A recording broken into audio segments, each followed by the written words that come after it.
Null Rhesus negativ von Udo Lindenberg. Es war Mitternacht. Ich ging spazieren, da bemerkte ich, ein Fischermann mit einem großen Hut verfolgte mich, und da sprach er mich an, schmatzend und mit knirschenden Zähnen. Ach, würden Sie wohl so freundlich sein und Ihre Blutgruppe mal erwähnen? Ich dachte mir, das ist ein Vampir, der muss mal vorsichtig sein. Ich sagte, Moment, ich guck mal eben in meinem Ausweis rein. Nur Rhesus negativ. Da verzog er sein Gesicht und meinte, So ein Mist.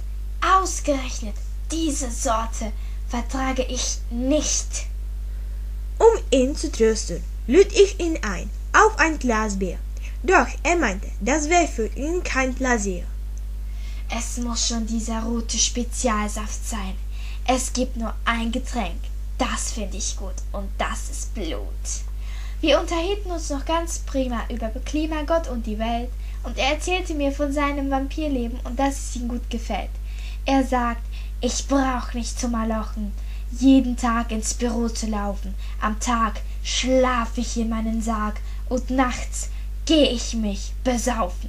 Ja, wenn das so ist, möchte ich auch ein Vampir sein. Da sagt er, reichen Sie doch meinen Antrag beim Transsilvanischen Prüfamt ein. Dazu brauchen Sie aber vom Zahnarzt einen Tauglichkeitsschein, denn wenn die Beißer zu kurz sind, kommen Sie nie rein in unseren Verein.